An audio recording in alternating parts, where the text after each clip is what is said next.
Genesis chapter 31 verse 1 hanggang 55. Nilayasan ni Jacob si Laban.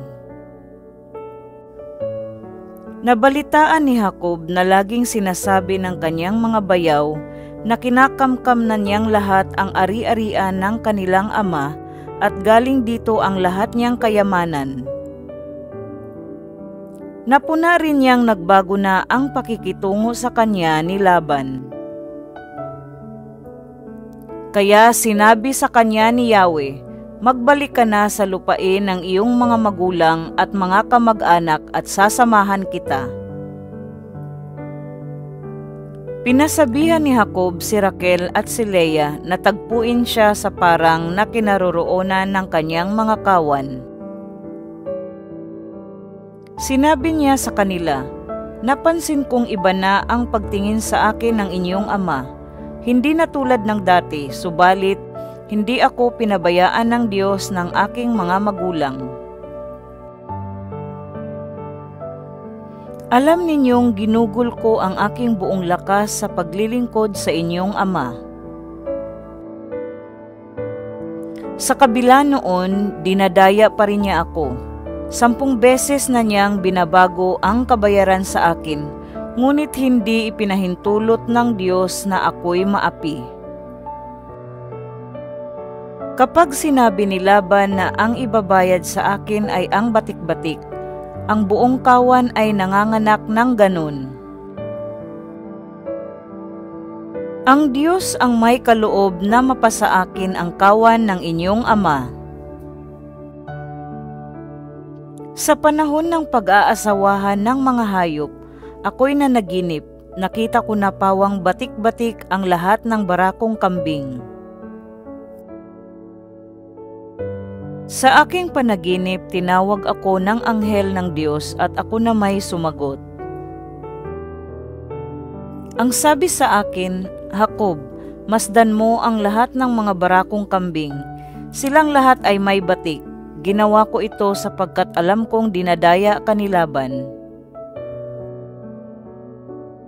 Ako ang Diyos na nagpakita sa iyo sa Bethel, na kung saan ay binuhusan mo ng langis ang isang bato bilang alaala. Doon ay gumawa ka rin ng isang panata sa akin. Maghanda ka na at umalis ka sa lupaing ito. Umuwi ka na sa iyong lupang sinilangan." Sinabi naman ni Raquel at Leah, "Wala na kaming mamanahin sa aming ama. Dayuhan na ang turing niya sa amin. Ipinagbili niya kami at nilustay ang lahat ng pinagbilhan sa amin. Kaya ang lahat ng kayamanang inalis ng Diyos sa aming ama ay sa amin at sa aming mga anak. Gawin mo ang sinasabi sa iyo ng Diyos." Isinakay niya sa kamelyo ang kanyang mga asawa at mga anak. Dinala niya ang kanyang mga kawan at lahat ng kayamanang naipon niya sa Mesopotamia at bumalik sa Kanaan sa lupain ng kanyang amang si Isaac. Wala doon si Laban sapagkat nagugupit ito ng balahibo ng mga tupa. Sinamantala iyon ni Raquel upang kunin ang mga diyos-diyosan sa tolda ng kanyang ama. Nilinlang ni Jacob si Laban na Arameo. Hindi niya ipinaalam ang kanyang pag-alis. Tinawid niya ang ilog Euphrates papunta sa bulubundukin ng Gilead. Dala ang lahat niyang ari-arian. Makaraan ang 3 araw, nalaman ni Laban ang pag-alis ni Jacob. Isinama niya ang kanyang mga tauhan at hinabol nila si Jacob. Inabot nila ito sa bulubundukin ng Gilead pagkaraan ng 7 araw. Nang gabing iyon, si Laban ay kinausap ng Diyos sa pamamagitan ng panaginip. Sinabi sa kanyang huwag pagbabantaan ng anuman si Jacob. Nang dumating si Laban, si Jacob ay nakapagtayo na ng kanyang tolda sa kaburulan. Nagtayo rin ng tolda si Laban sa kaburulang iyon ng Gilead. Tinanong ni Laban si Jacob, "Bakit mo ako nilinlang at itinakas mo pa ang aking mga anak na parang mga bihag? Bakit mo inilihim sa akin ang iyong pag-alis? Sana'y inihatid ko kayo na may tugtugan at awitan sa saliw ng tamburin at alpa. Hindi mo man lamang ako binigyan ng pagkakataong mahagkan ang aking mga anak at mga apo bago sila umalis. Napakalaking kahangalan ang ginawa mong ito. Kung sa bagay, kaya kitang saktan, ngunit hindi ko iyon gagawin, sapagkat kagabi sinabi sa akin ng Diyos ng iyong ama na huwag kitang pagbantaan sa anumang paraan. Alam kong ginawa mo ito dahil sabik na sabik ka nang umuwi sa inyo. Subalit bakit mo naman ninakaw ang aking mga Diyos?" Sumagot si Jacob, "Natakot po ako na baka hindi ninyo pasamahin sa akin ang inyong mga anak. Ngayon, kung makita ninyo ang inyong mga Diyos sa sino man sa amin, dapat siyang mamatay, saksi ang naritong mga kamag-anak natin. Tingnan ninyo kung mayroon kayong anumang ari-arian dito at kunin ninyo." Hindi alam ni Jacob na si Raquel ang kumuha ng mga Diyos-Diyosan ni Laban. Hinalughog ni Laban ang tolda ni Jacob, ang kay Leah at gayon din ang sa dalawang aliping babae. Ngunit hindi niya nakita ang kanyang mga Diyos. Pumasok din siya sa tolda ni Raquel. Ngunit naitago na nito ang mga Diyos-Diyosan sa upuang nasa likod ng kamelyo at iyon ay kanyang inuupuan.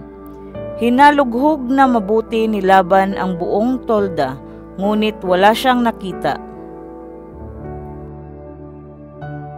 Sinabi ni Raquel sa kanyang ama, "Huwag po kayong magagalit sa akin kung sa harapan ninyo'y hindi ako makatayo, sapagkat ako po'y mayroon ngayon." Patuloy na naghanap si Laban, ngunit hindi rin niya nakita ang kanyang mga Diyos-Diyosan. Nagalit ng husto si Jacob at tinanong niya si Laban, "Ano bang pagkakasala ang ginawa ko sa inyo? May batas ba akong nilabag at gayon na lamang ang paghahalughog ninyo? Kung may nakuha kayong ari-arian sa sino man sa amin, ilabas ninyo at hayaan ninyong hatulan tayo ng ating mga kasamahan. 20 taon tayong nagkasama. Patuloy ang pagdami ng inyong mga tupat kambing, at ni isang tupang barako sa kawan ninyo'y di ko pinangahasang kainin. Kung may tupang sinila ng mababangis na hayop, hindi ko na ipinapakita sa inyo. Pinapalitan ko agad, pinipilit ninyo akong magbayad ng anumang nawawala, maging iyo'y ninakaw sa gabi o sa araw. Mahabang panahon akong nagtiis ng matinding init ng araw at lamig ng gabi. Kulang na kulang ako sa tulog. Iyan ang naranasan ko sa loob ng 20 taong kasama ninyo. 14 na taon akong naglingkod sa inyo dahil sa 2 ninyong anak na babae, at 6 na taon pa para sa inyong mga kawan. Sa kabila noon, 10 beses ninyong binago ang ating partihan. Mabuti na lamang at kasama ko ang Diyos ng aking mga magulang, ang Diyos ni Abraham na sinamba ni Isaac. Kung hindi, marahil ay pinalayas ninyo ako ng walang kadala-dala. Alam ng Diyos ang aking hirap at pagod, kaya kagabi pinagsabihan niya kayo. Sinabi ni Laban kay Jacob, "Ang lahat ng dala mo'y akin. Aking mga anak, aking mga apo at aking mga kawan, ngunit ano pa ang magagawa ko? Ang mabuti gumawa tayo ng kasunduan.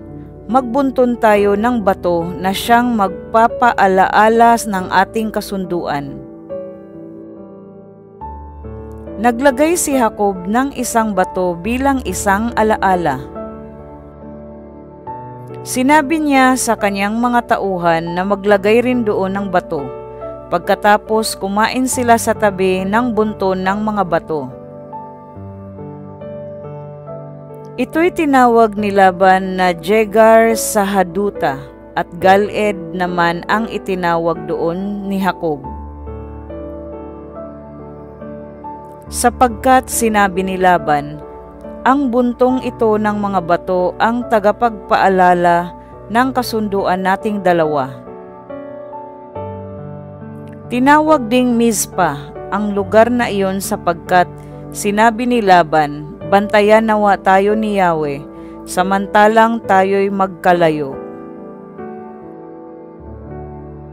Kapag inapi mo ang aking mga anak o nag-asawa ka ng iba, alalahanin mo na wala man ako roon, ang Diyos ang saksi sa ating kasunduan. Pagkatapos sinabi pa ni Laban, narito sa pagitan natin ang mga batong ibinunton ko, at narito rin ang batong inilagay mo. Ang mga ito ang ating palatandaan, ito rin ang magiging hanggahan natin upang maiwasan ang paglusob sa isa't isa. Ang Diyos ni Abraham at ang Diyos ni Nahor ang hahatol sa atin, at sa pangalan ng Diyos na sinamba ng ama niyang si Isaac ay sumumpa si Jacob na tutupad siya sa kasunduang ito. Pagkatapos nagpatay siya ng isang hayop at ito'y inihandog doon sa bundok. Nagsalo-salo sila at doon na rin nagpalipas ng gabi. Kinaumagahan, umuwi na si Laban matapos hagkan ang kanyang mga anak at mga apo.